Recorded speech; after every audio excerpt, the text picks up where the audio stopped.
All right, everybody, welcome to the return of Lions Talk Live Sunday edition. We're going to break down what's been happening the last week or so with the Detroit Lions, especially with OTAs and all that stuff. And once again, as always, joining us is the Sarge, Tony Libretto. He's going to come in, give us his expert analysis. Of course, I'm Dan Thornton. Welcome back to Lions Talk Live Sunday edition. Sarge, let me tell you, Lions, we're getting closer and closer to July, to the start of training camp, finishing up OTAs. What do you think right now? If you had to give me 5 players that must just come out and hit home runs for the Lions this season on offense, who are your top 5 most impactful, must show up players for the team? Well, if we're talking just offense, number 5 is going to be one. I'm going backwards, 5-1. Yep. My number 5 guy that might be a surprise, but I want to say Ragnow. And I say that just because that foot injury of his sounds like it's never going to get better. It's never they can't do any more surgeries to it because it's not going to work. So he's my number 5 guy just because, and obviously he's a Pro Bowler, so it's kind of I don't know if it's an easy one to go, oh, he's going to be good this year, but I really need him to make sure he can play 17 games, Right. So having Glasgow is nice to have him as a backup because he has started at center for a long time, as well as other positions. But I really hope Ragnow can maintain and even maybe be better than he was last year and not miss any games because of that foot injury.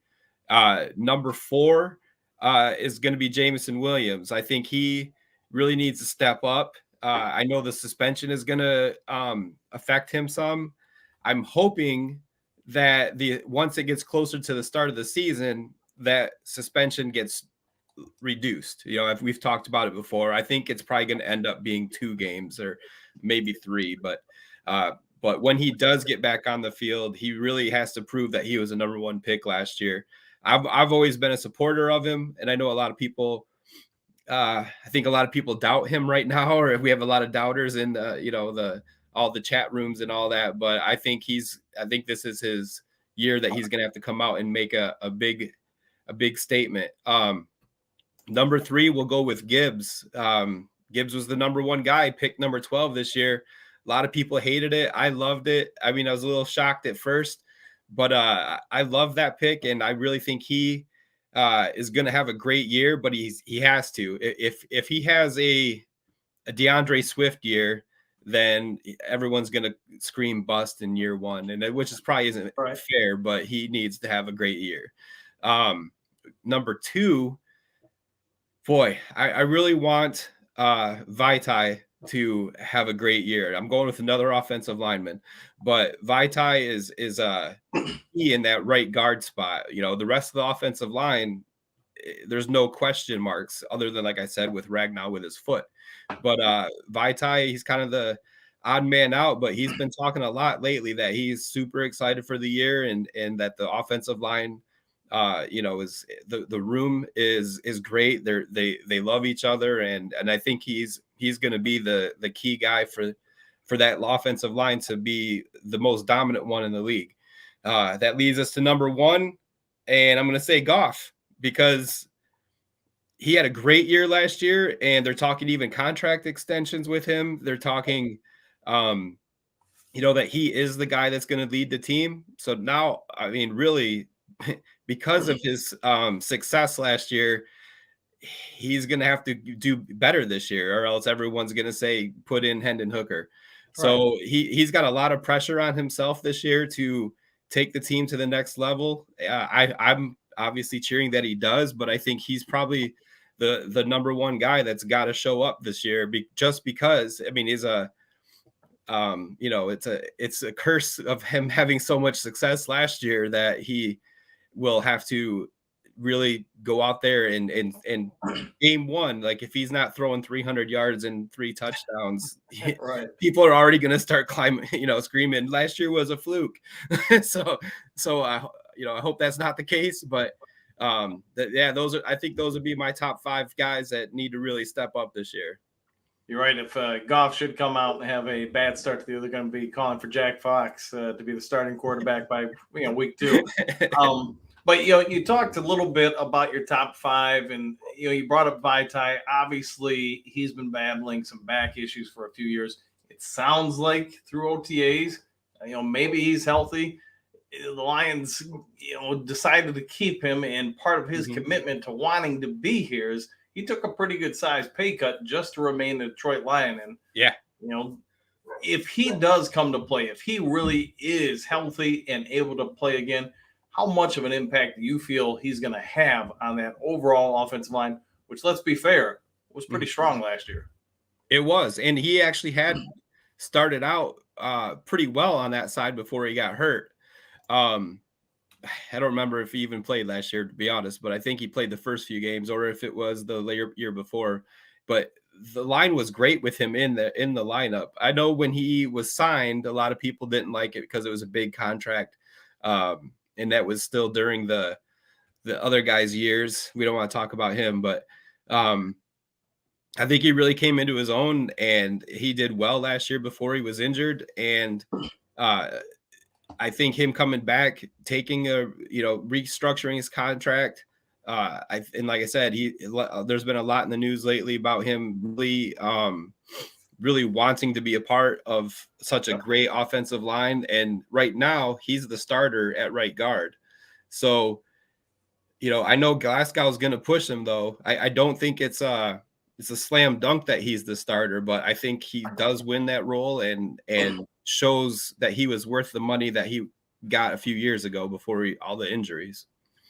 Lions last year, I mean, everybody watching is aware we start off 1-6. We had the big run to end of the year, going 8-2, get a Mhm. lot of the fan base galvanized, pumped up, ready to go, cheer, rah, rah, all that type of stuff. But let's also talk about how bad that defense was and then Mhm. how it turned things around. So, Tone, if you got to pick out five guys that are going to be the huge impact players on D, who do you have? So number 5, I want to say McNeil. I think everyone thought last year was going to be his breakout year, Yep. and it wasn't. But that could have been, part of his surroundings. Everyone sucked last year in the defense those first 7 games or so. So Not I wrong. think I think McNeil, he's still there, and I think the coaches like him a lot. I read an article last week. One of the coaches was talking about him, and he lost like 30 pounds. He's really trying to, which I don't know if is a good thing for a defensive tackle, but he's really trying to step up and be a better player, better physically fit and stronger. So we'll see if that losing that weight helps. So number 4, Tracy Walker, big question mark on if he's going to be 100% or not. But when he was on the field, he was the leader of that defense, and we need leadership on the defense because there's so many young guys that it's like who's out there. I know Anzalone does a good job at the linebacker spot, but having someone in the back like Tracy Walker back in the mix, I think is going to be amazing for us. Number 3 is I would say Gardner Johnson, because he's another one that's going to come in and be a leader. Um, I don't know where he's going to play yet. I don't know where any of these guys in defensive backfield are going to play yet, because we've The got great unknown. I think we have 6 defensive backs that could probably start on any team. So, so I'm curious to see where he plays and him making a big difference in that backfield. And again, another leadership role, like I said. Uh, that was number 3. So number 2, Houston. I saw a question about that somewhere in there, but I think Houston is going to have to prove that it wasn't a fluke. I think he got a sack on every 7 defensive plays he Yeah, it he was an was in insane or amount. something like that. I love the guy and I want him to be awesome, but again, kind of like on the other side of the ball, I don't want it to be a 1-year fluke. So I hope, I don't know where they're going to put him either. If they're going to line him up outside or put him on the edge. It's going to be interesting to see what they do with all these young guys now that the talent there's not enough room for everybody. So it'll be fun to see. Number 1, I mean, I could say Hutch, but I think he's just going to be dominant no matter what. So number one is going to be the other number one draft pick. I think he's really going to have to go out there and prove that he was worth the number one pick. Campbell, I think, is going to be a monster in the middle. I'm super excited to see him playing out there. It sounds like he was killing it in OTAs. Obviously, OTAs, whatever, but I think he was everything they expected him to be and more in OTAs. That probably says Rodrigo is on special teams this year, which, I guess that's not too bad. That's not a big deal. So I really hope Campbell has an amazing year. Maybe even, maybe he contends for Rookie of the Year on defense. So that would be awesome if we pulled what the Jets did last year. We have like offensive and defensive rookies of the year, right? Like they did last year. That would be pretty exciting. And I think Gibbs has a great opportunity to do that. And, Campbell, some of those defensive ends that were taken real early, kind of struggle early. He's got a little bit better opportunity as a middle linebacker to make big plays earlier than those edge guys, because everyone's going to be coming for those edge guys that were drafted high. So those are my top five, I think. Okay, so a good group for sure. And I'm with you. I think we've got a lot of guys, sort of like Branch or whoever that can play multiple positions, whether it's nickel, safeties, either of the two safeties, maybe even some weak side backer in certain situations or formations. So it's going to be real interesting to see what Aaron Glenn comes up with. I think he's going to have more flexibility this year than he's had in obviously the prior 2 years where they were very limited depth-wise throughout the board on defense. And obviously the secondary was less than great at the majority of the last 2 seasons. But here's a question for you, Tone. We've all got, I think, the good understanding the Lions have depth everywhere now. There's no real spot on the team where we can go, man, I don't know about this. But now an interesting topic has come up, and you and I have kind of talked about it this last week, the kicker position. Badgley was not bad by any means last year. I think that Riley Patterson, I was stunned they cut him in the last preseason because the year before he had killed it. He did very well in the preseason. Obviously, I mean, he did incredibly well for the Jags last year. So with that all being said, this XFL kicker who's come on in has been noted for kicking, 58, 61, 63 yards and, barely missing a few further out than that. What do you make of the kicker situation in Detroit right now? I mean, I don't know how to say this, but we have a competition at the kicker spot. Like, I don't know when the last time that happened. Like, it seems like, after Hansen left, we went through 500 kickers and then we got Prater, which we didn't get at the beginning of the season. We picked him up like halfway through the season or whatever that year. And then he was our solid guy for a few years. And then when he left, we can't find a kicker again. Like it's like they are surprised when these guys leave or retire in Hansen's case. But I think this is great. Like I think this just shows that this team is on the verge of being great when every position is a competition right now, other than obviously, the Pro Bowlers. Goff is obviously the number one guy. Hendon Hooker won't even be healthy before the season starts, I think. But it just shows the depth of the team now that we even have 2 kickers that could probably make an NFL roster if it wasn't, if they weren't both on Detroit's team. So I think Patterson probably wins out, but it's fun to watch that guy kick 60-yard field goals. Romo, right? Romo. Yep. So, I mean, it's nice to have. It's a good problem to have. He might just be that flash in the pan kind of guy that was like, it's exciting to watch him kick 60-yarders, but he can't kick it. He can't make it from 40 because he gets nervous or something, something silly like that. But I think Patterson will be the guy. I mean, they did trade for him, but if he struggles, it's awesome to have another guy there that can be as good as Romo looks like he can be. And it sounds like he was great in the XFL too. And here's the one thing, and you guys in the chat or watching, let me know your thoughts on this as well. But can anybody name a time, basically since the early to mid 90s when the Detroit Lions had this much depth. And Tone, I'm going to throw this at you.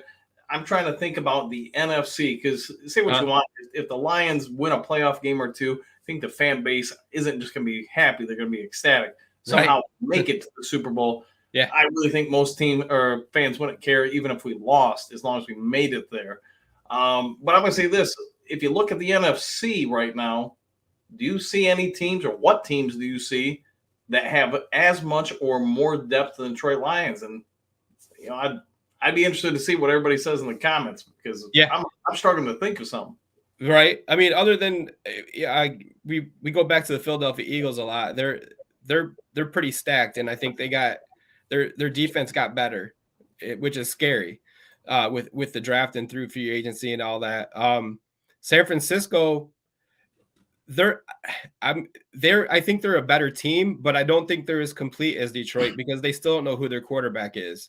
Right. Yeah, Purdy had a great run at the end of the year, but was that a reflection of just not making mistakes and the defense running the show, kind of like Trent Dilfer for Baltimore, right? Right. I mean, they won a Super Bowl, but it wasn't because anyone could have stood in for quarterback back there and been fine. They just said, don't turn the ball over and we'll win the games. So I think Detroit probably has a more complete team than San Francisco. And that's putting offense, defense, special teams all together, not because obviously their defense is ridiculous. But with them not having a quarterback, Purdy might show up. He might not. Lance never looked good when he was starting. So, and that could be, they could both develop and get better. Dallas is another one that's up there. Their defense is, again, solid. Actually, probably above solid, probably almost great. They're tough, but you still don't know what you get with Dak Prescott. And now that they got rid of one of their biggest leaders on the team with Ezekiel Elliott, Tony Pollard is great, but after that, who do they have? In the backfield, their wide receivers, are good, but they probably if one of their top two guys goes down, they're in a lot of trouble. So probably those three teams would be in contention. Like I'd say Eagles were definitely better or more complete. But after that, we have a lot of unknowns. About halfway through the season, we should ask this question again and see how the rookies are turning out. But I really, really think for the NFC, we're in the top four conversation with most complete team. We're definitely the most complete team in the NFC North. No doubt.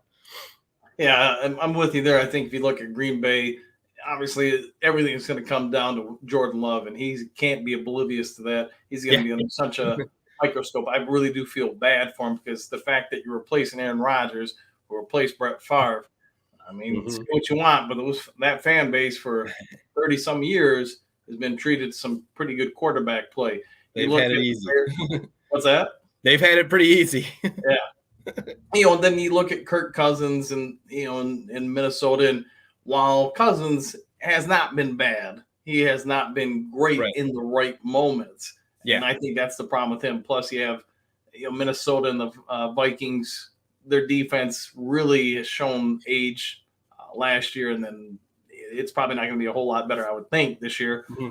But, as far as the NFC, the North, if there's any way we can go 5-1 again or something similar to that, I'd say going undefeated, it'd be great if it happens, but I just don't see it. I think, man, you look around the path to get to the playoffs and then win some games. I like our chances. We've got depth at defensive line, we've got linebacker, cornerback. They're definitely, especially some of these safeties go out there and play. And you and I have talked about it. Tracy Walker. I mean, boy, that dude's got to be sweating a little bit because his career in Detroit is probably on the line. Oh, yeah. Running back, I think we're going to be pretty good. We'll see. Receiver, we're deep. Quarterback, I think that was the one question mark. But, Hendon Hooker, I would think as long as you keep the playbook limited for him his first year, like any rookie, like Brock Purdy or whoever, he should do pretty well. He seems to have the right mentality. He's got arm strength. he's mobile and he can run. So as long as he gets cleared, like they're projecting at the start of the year, I just don't see any major pathways to keep the Lions. If this guy gets hurt, we're in real trouble. And obviously, Right. you can say Goff, but man, Yeah. if we win the division and somehow get a home playoff game to boot, Woo.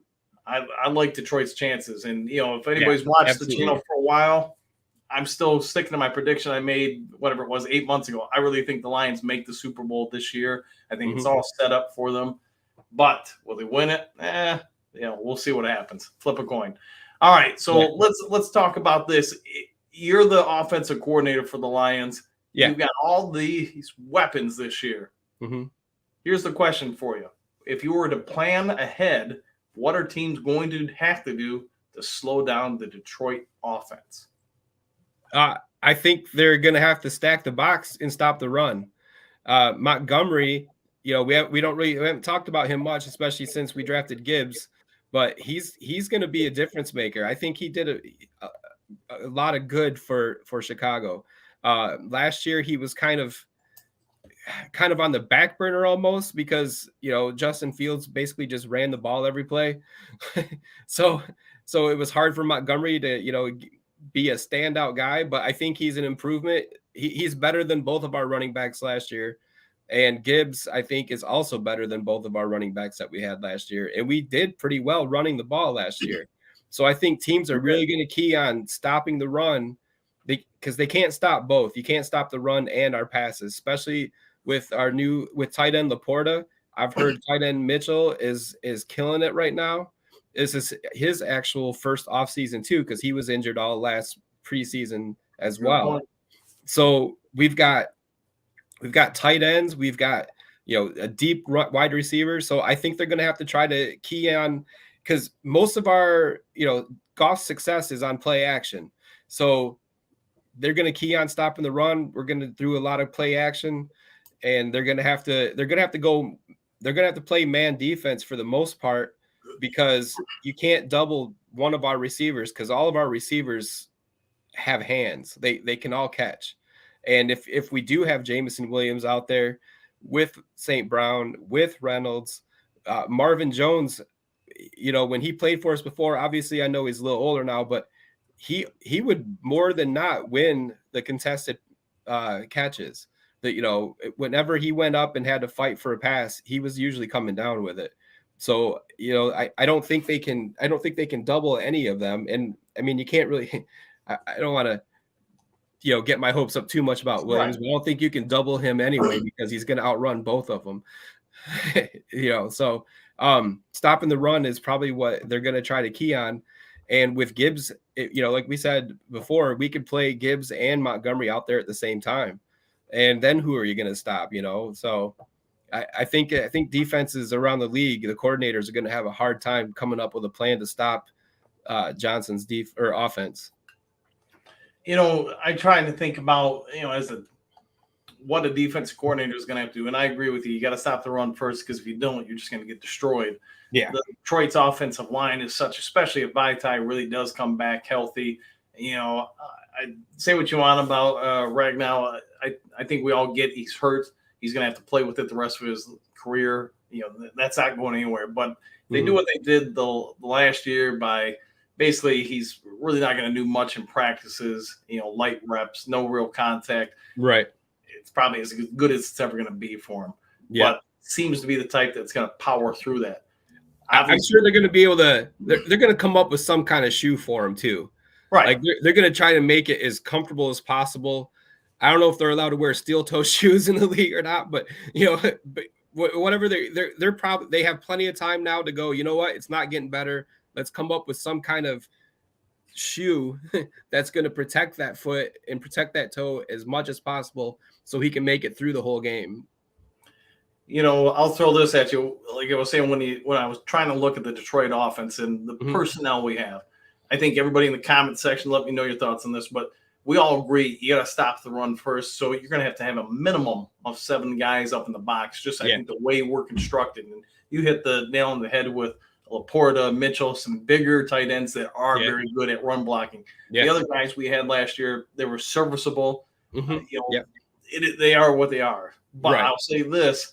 I think Montgomery is going to just destroy a lot of people. And I would not be surprised if there are a lot of sets where when Williams is back, he's out wide on one side, Gibbs on the other, and then you got St. Brown in the middle. That I think you're just going to force a bad situation for most defenses unless you just have some elite DBs.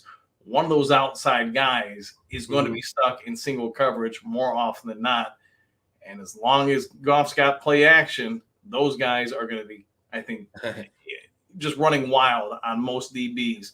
It just, it's not like the 80s when he stopped the Raiders by, jamming those receivers and being uber physical all day, just because that NFL doesn't exist anymore. No.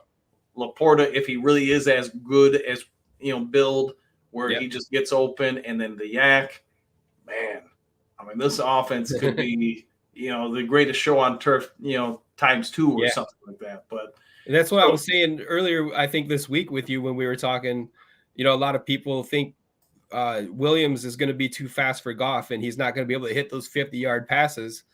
And my argument is, why don't we just throw it 15 and he's still going to be able to outrun everybody. Throw it to him 20 yards downfield instead of 50 and let him outrun everybody. Give him all the yak he wants because he's going to get a lot of yak. We don't need to throw it 50, 60 yards for him to be a successful wide receiver. Hit him out of post, hit him out of out, move him all over the field because put him in the slot every once in a while. See what happens when a outside linebacker tries to cover him. So let him just outrun everybody after he catches the ball. It doesn't always have to be outrun everybody and then bomb it down the field.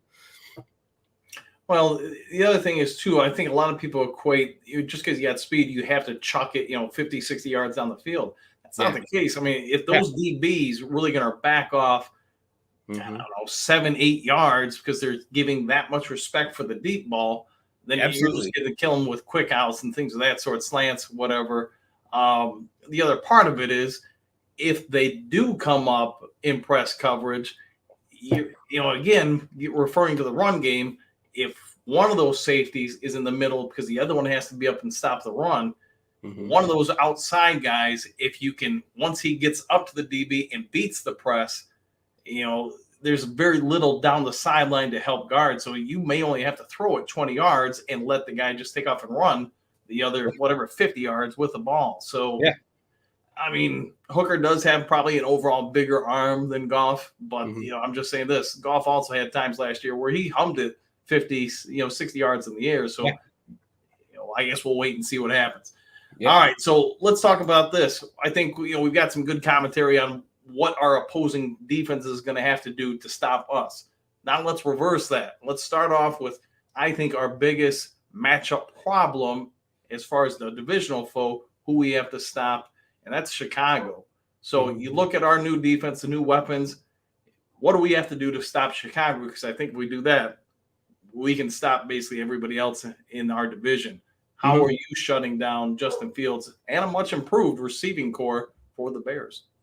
I think, definitely their receivers are better. They've really improved in that realm, getting more from the Panthers, right? So, it's always Aaron Glenn's favorite thing is man up, and I think that should still be the case.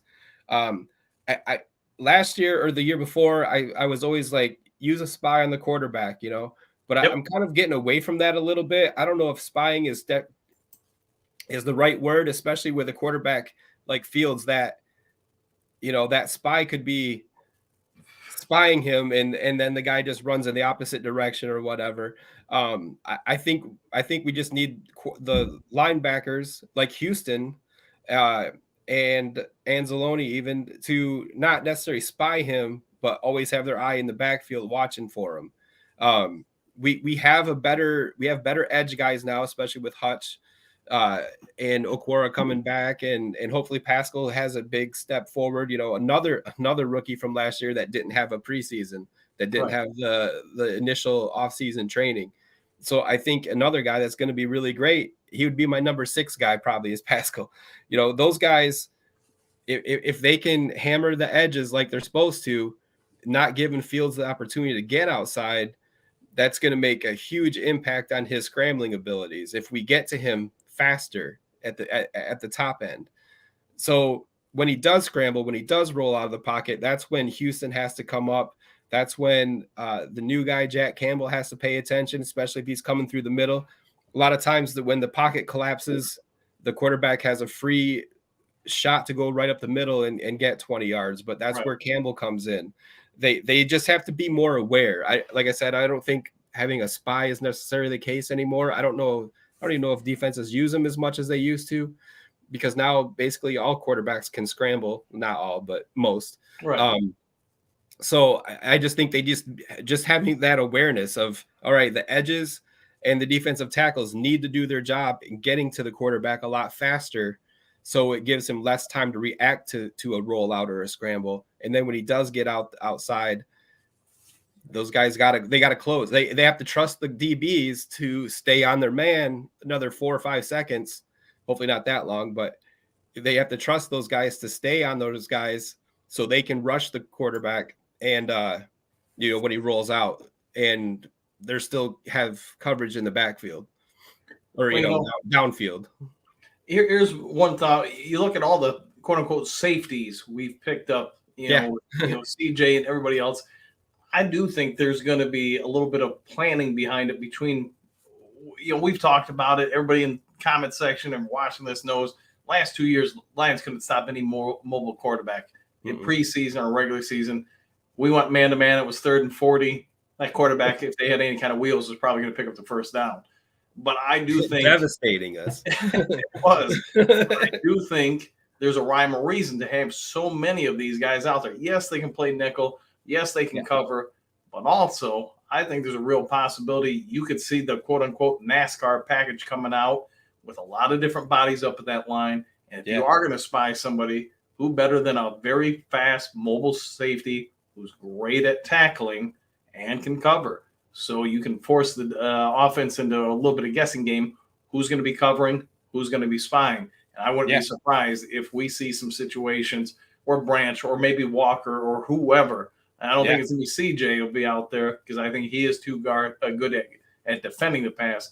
But I could see somebody just staying with Fields out there. Oh, yeah. All right, let's move on from Chicago. Let's say this, just an overall statement now. What do you think our base package is going to be from the defense? We don't have a lot of depth, even though it does sound like Derek Barnes did much better and even got first-team reps at linebacker. But do you think we're going to go 4-3, 3-4, or some sort of hybrid, 40 safeties and corners out there along with Campbell and, Anzalone or whoever at backer? Right. I think I think the 4-3 is still kind of their base, but it's more. I think more they're going to have 5 DBs out there. I don't think they'll have more than 2 linebackers on the field at the same time, unless Houston comes in. Then he could, because he's technically a linebacker, but he really doesn't do much other than rush the quarterback. So I think it'll be 2 linebackers most of the time with 5 DBs. So I don't know if that's technically a 4-3 base or if it's a 4-2-5, but I don't see them going 3-4. I think that takes away our strengths in Hutchinson if we go 4-3, because I don't know if he didn't he struggle when they put him in a 2 stance at the beginning of the year? Didn't seem as good as when he was standing up, but I do think as the year went on, he seemed to get more and more comfortable doing both. Yeah.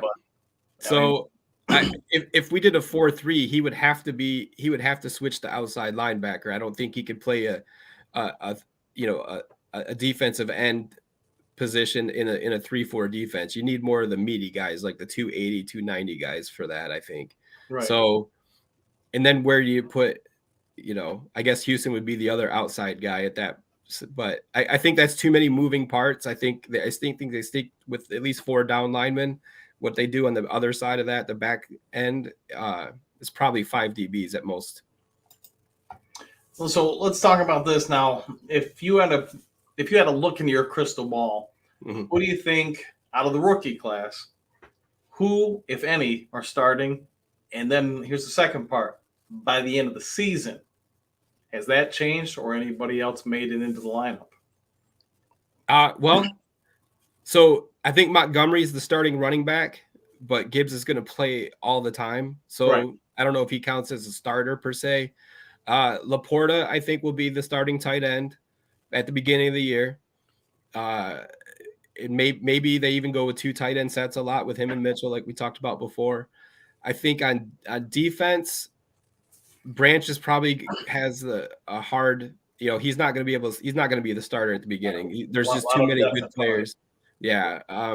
Campbell, I think he, as the first round pick, he's going to start the year as the starter, and hopefully he doesn't, regress and they replace him. But I think he's going to be a starter at the beginning of the year. We getting towards the end of the year.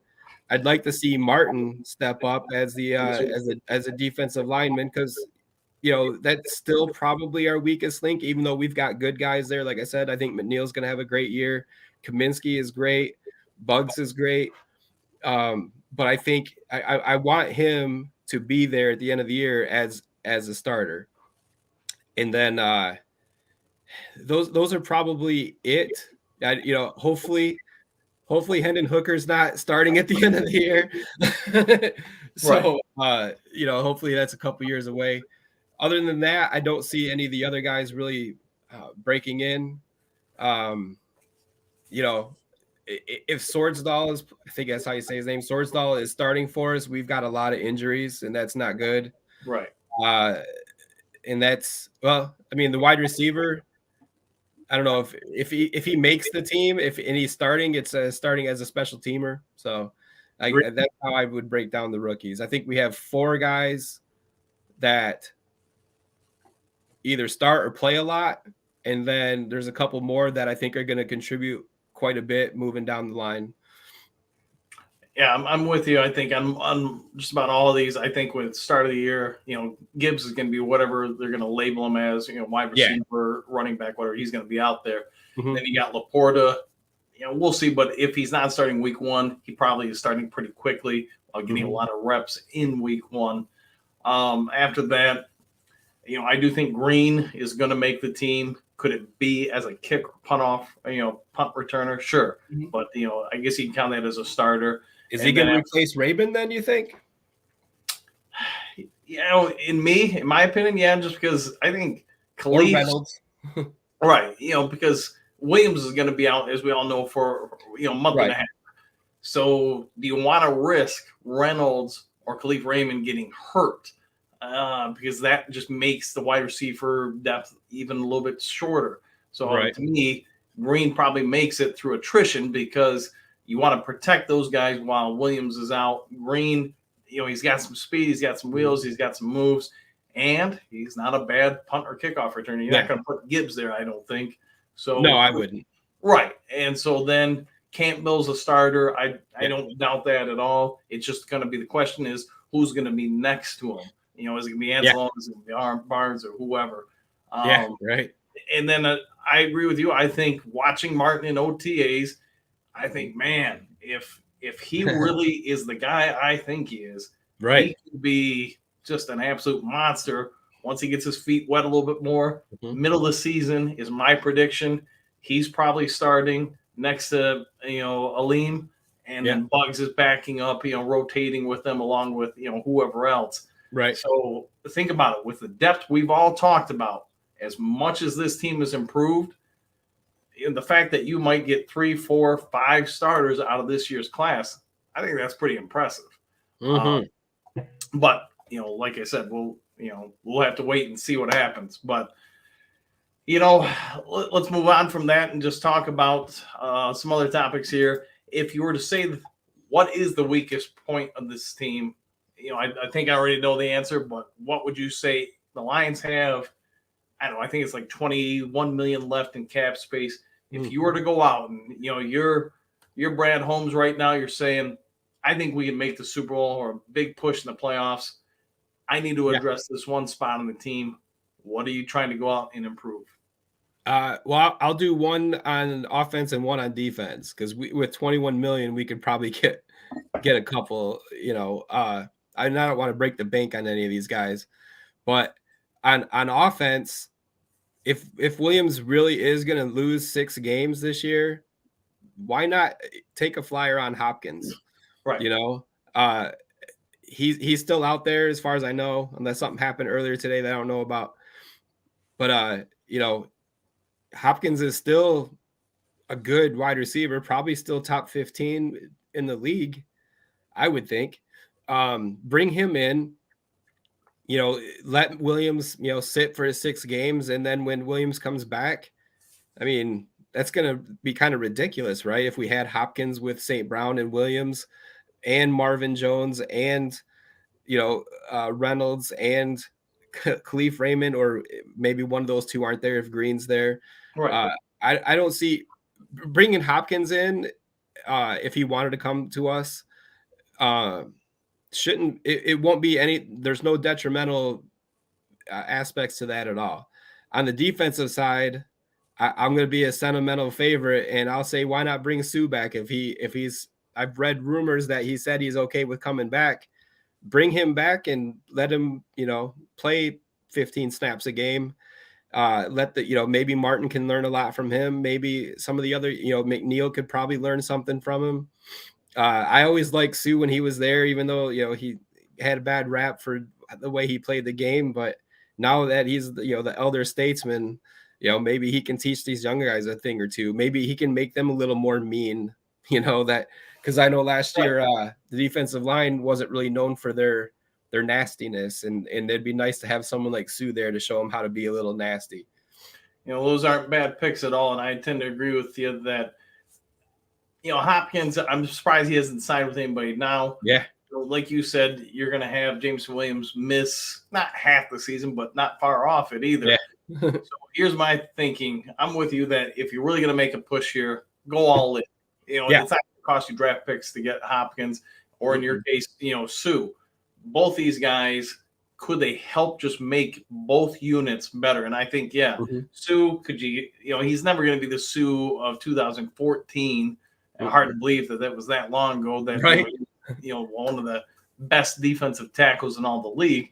But come in, give you some limited reps, and show other people, which we're pretty young at most spots, and help them develop. I think the fan base, for the most part, would go wild by having him back. Oh yeah. I think it would also send a message that things have changed here.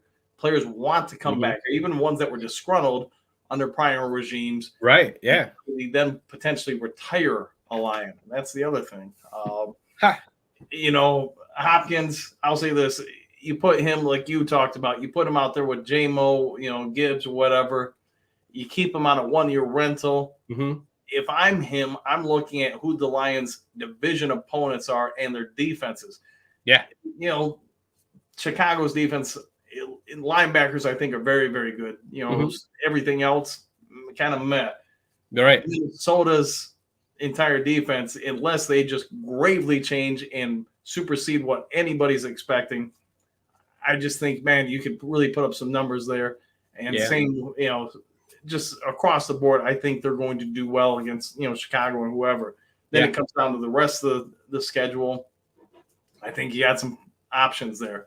So we'll see which way they go. But, you know, we're getting close to training camp. Here's my question, and, you know, we'll probably wrap this one up. We're coming up on 45 minutes.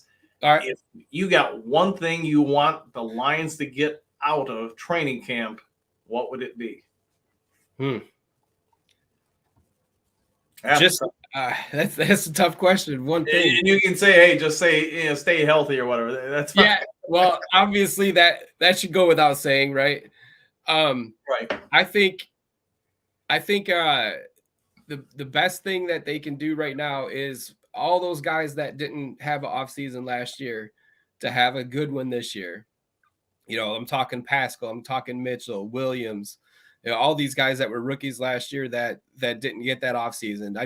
I want them, hopefully they can all get out there and prove themselves. So maybe and for the rookies, all the rookies last year, to make, even if they did good last year, you know, I need them all to make huge strides from 1 to 2. So we're not like Dr. Detroit said earlier, we have some overrated players. I don't know if any of them are overrated. I think they're rated just about where they should be. No one's saying they're superstars yet, but so all the rookies from last year, not talking about the rookies this year, to make that huge leap between 1 and 2, and that's how we become more successful. All those guys that got to play last year and all the guys that missed last preseason to step up and prove that they were all not 1 year wonders, or they don't prove that their stats weren't stats because we didn't have anybody else to play and they had to start 6 rookies. So that's probably the biggest takeaway for off season. The biggest thing I would say that I want to see out of it is, the offense. They're not going to show anything. They're going to keep it as vanilla as possible. Oh yeah. It is what it is. But I'm going to say this about the defense. I want to see that we can cause fear and confusion in other teams. Say what you want. I get they probably played more and more straight man-to-man across the board last year just because they weren't having success when they were 1 and 6. Even though they still did a lot there, they tried to do other things. And for whatever reason, miscommunications, whatever it was, it just wasn't working. So with that being said, I just think that, man, if we can come out and show we're going to do, 5, 6, 8 different things on D and keep offenses guessing, I would say I'm hoping we become Blitzburg basically, or the Silver Rush, or whatever you want to call it. Yeah. I'm really hoping we do that in the preseason. And so whoever we're going to face, they don't know what's coming at them. Right. I like it. Yeah. So, all right. See that defense. Right. So, all right, guys, we got just a minute or two left. If you have any comments, go ahead and throw it at us. Otherwise, you know the drill. If you like the video and you haven't subscribed, or if you want to be a part of the channel, please consider doing so. Leave a thumbs up. It helps us out a lot. A couple other tidbits. It sounds like we're going to have a location probably to reveal to you guys in the next week or two where we're going to be for the opening night game. It's going to be in Kalamazoo, Michigan. It sounds like it's going to be Main Street Pub on West Main, although we'll see if they switch us to a different location. But we'll do a live broadcast. We'll be the commentary throughout the game. Halftime, we'll interview some fans that are there. So if you guys want to come down for there, I will say this, Main Street Pub has some of the best pub nachos you could probably ever have. I go up there probably a little too often. Don't split them with Dan, though, because he eats a lot faster than everybody else in the world, and he'll eat all of them. Yeah. So that's a pro tip right there. If you're gonna eat with me, don't share. But as you guys have heard us talk about it before, every away game we're gonna do a live broadcast at different locations and different spots. We'll let you guys get the schedule. If you want to come out, come out and support, cheer on the team. Maybe we can even interview some of you guys in between quarters or definitely at halftime. We'll try to do a live post-game breakdown to get you guys on the air, let you ask questions. Just got to remember it's a live broadcast, so you got to keep it clean, yada, yada. But I'll try. Anyway, I hope you all have a great Sunday, had a great weekend. Let's see if we got a couple of questions here. All right. When's Hooker healthy enough to play? Brent, it sounds like there's a strong possibility by the start of the preseason, he could be ready to go. He's already out there in OTAs doing stuff. It's just he's in non-contact environment like every quarterback. So is that really a hindrance to him? Probably not. It's just status quo. Yeah. But I'm thinking he's probably going to be the QB2 for the Lions this upcoming season. Playing a guy, but he could over the hump in the Super Bowl. Talking about Hopkins, I'm guessing, with all the comments I'm reading. Yeah. And who knows? Could there be a surprise cut or two for salary cap reasons? It seems like Arizona's already cutting. We're talking about cutting some other players just because they're all in on losing this upcoming season. It looks like it. Yeah. So way to be a Arizona Cardinal fan this year, huh? Right. I mean, hey, if they want to give us something, go for it. But anyway, we'll go ahead and wrap this up this week. We will be back next week, so plan on it 6 o'clock to 7. Again, if you guys have any questions or whatever, we're off the air, just go ahead and leave in the comment section. I'll get back to you. Otherwise, take care. Hope you all have a great rest of your weekend, and we'll see you on the next Lions Talk Live. See you now. Yeah.